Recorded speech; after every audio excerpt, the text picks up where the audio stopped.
हिंदुस्तान में micro blogging site Twitter को मिला कानूनी तहफ़्फ़ुज़ अब खत्म हो गया है। ट्विटर को यह कानूनी तहफ़्फ़ुज़ आईटी एक्ट की दफ़ा 79 के तहत दिया गया था। ये दफ़ा ट्विटर को किसी भी कानूनी कार्रवाई, हद की इज्जत या फिर जुर्माने से छूट देता था। कानूनी तहफ़्फ़ुज़ खत्म होते ही ट्विटर के खिलाफ पहला मामला उत्तर प्रदेश के गाजियाबाद में दर्ज किया गया। ट्विटर के खिलाफ ये केस बुजुर्ग से मारपीट के बाद एक फर्जी वीडियो के वायरल होने के बाद दर्ज किया गया है और पुलिस ने इस मामले में ट्विटर के अलावा 9 बाकी के और लोगों पर भी केस दर्ज किया है। ट्विटर पर फर्जी वीडियो के जरिए मजहबी जज्बात को भड़काने का भी इल्जाम लगा है। ये 4 तस्वीरें बताने के लिए काफ़ी है कि आखिर किस तरीके से ट्विटर जो है मनमानी कर रहा था और उसको बार बार इंतबाह दिया गया, लेकिन आखिर में अब उसको जो ज़ाब्ते नहीं माने हैं उसका खामियाजा उसको भुगतना पड़ेगा।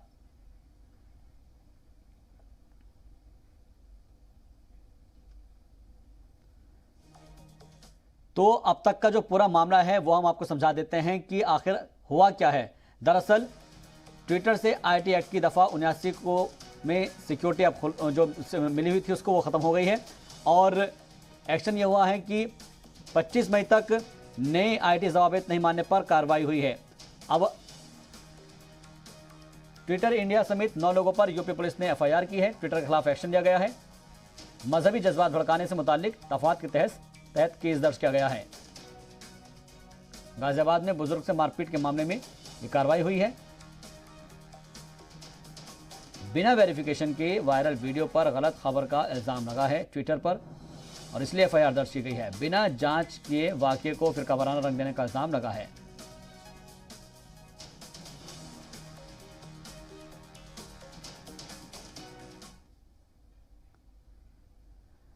और इस वक्त की बड़ी खबर का रुख कर रहे हैं। ट्विटर इंडिया को आईटी वजारत का इंतबाह फ्री स्पीच का झंडा बरदार मानकर कानून मानने से बच जाएंगे तो ये सोच गलत है। रविशंकर प्रसाद ने इस बात को कहा है और गाजियाबाद वायरल वीडियो पर आईटी वजीर रविशंकर प्रसाद का बयान आया है। यूपी में जो भी हुआ है वो ट्विटर की मनमानी को दिखाता है। गलत खबर से लड़ने में ट्विटर नाकाम रहा है, रविशंकर प्रसाद ने बताया है।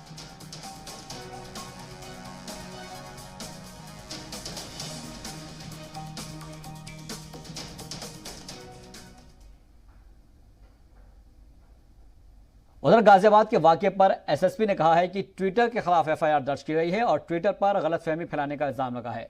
आपसी रंजिश को फिरकावाराना शक्ल देने की कोशिश की गई है और जांच में वाकये का कोई भी मजहबी एंगल नहीं मिला है।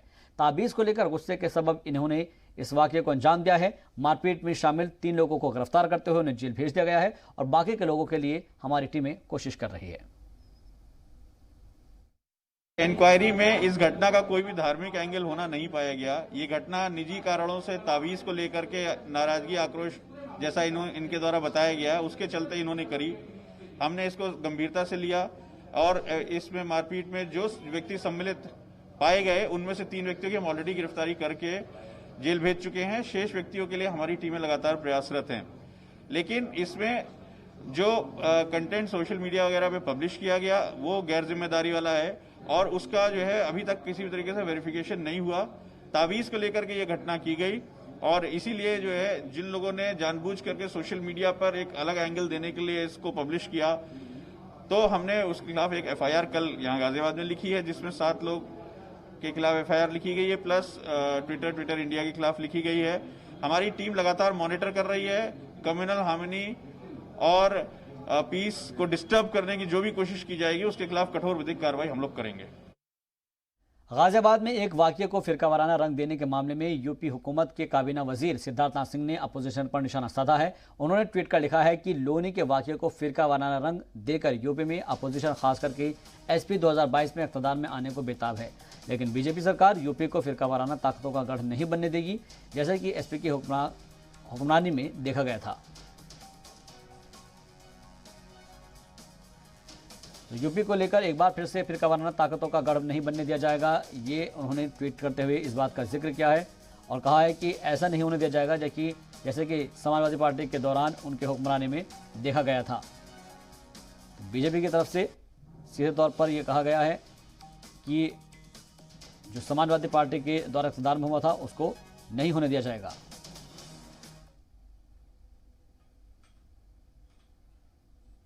तो आपको बता दें कि दरअसल आईटी एक्ट की दफ़ा 79 में फ़िलहाल सिक्योरिटी ख़त्म हो गई है और ये जो पूरा मामला है ये गाज़ियाबाद का मामला हम आपको बता रहे हैं जिसमें सीधे तौर पर अब इस वाक़े को लेकर कहा गया है कि इसको फिरका वाराना शक्ल देने की कोशिश की गई थी।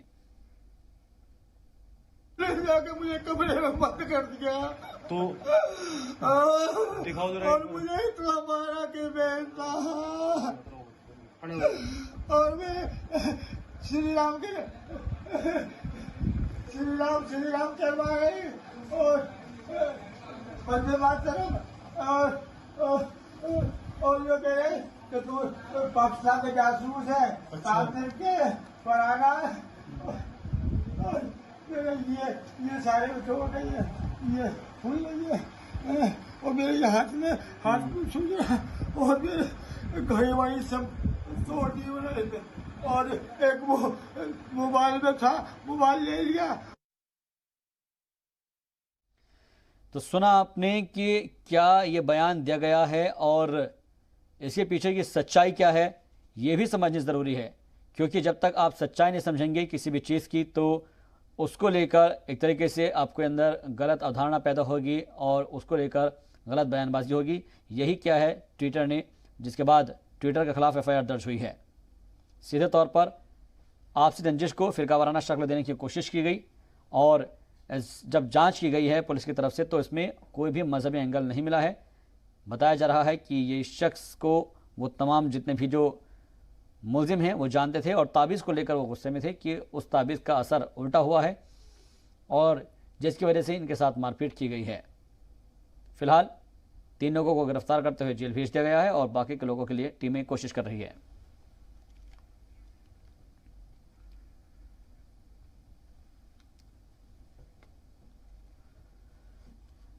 तो इसके पीछे की पूरी कहानी हम आपको ग्राफिक्स के जरिए समझाते हैं। दरअसल मामला कुछ यूँ है कि बुजुर्ग की पिटाई को फिरका वाराना रंग देने का इल्ज़ाम लगा था। ट्विटर पर एफआईआर की वजह यह है, ट्वीट्स के जरिए मुलजिमीन ने फिरका वाराना रंग देने की कोशिश की और पुलिस के सही फैक्ट्स बताने के बावजूद भी झूठी खबर को फैलाया गया। लिहाजा ट्विटर इंडिया समेत 9 लोगों पर यूपी पुलिस ने एफआईआर की है। मजहबी जज्बात भड़काने से मुतालिक दफात दर्ज की गई है। गाजियाबाद में बुजुर्ग से मारपीट का मामला हुआ है, जिसमें यह कार्रवाई ट्विटर इंडिया और ट्विटर पर हुई है। बिना वेरिफिकेशन के वायरल वीडियो पर कोई एक्शन नहीं लिया गया और बिना तथ्यों को जांचे बिना जांच के फिरका वाराना रंग देने का इल्ज़ाम लगा है। ट्विटर से आईटी एक्ट की दफ़ा 79 में मिली सिक्योरिटी को हटा दिया गया है और 25 मई तक नए आईटी ज़वाबित नहीं मानने पर यह कार्रवाई की गई है। गैर कानूनी और भड़काऊ पोस्टर पर ट्विटर की भी जिम्मेदारी बनती है। कानून के खिलाफ वर्जी पर ट्विटर से पुलिस पूछताछ करेगी। ज़वाबित की खिलाफ वर्जी की बात सामने आई है। ट्विटर को हिंदुस्तान में कानूनी सिक्योरिटी खत्म हो चुकी है, जिसके तहत नए आईटी ज़वाबित नहीं मानने पर ट्विटर अब मुश्किल में है। कानूनी तहफ़्फ़ुज़ हटने पर ट्विटर अब कानूनी दायरे में होगा।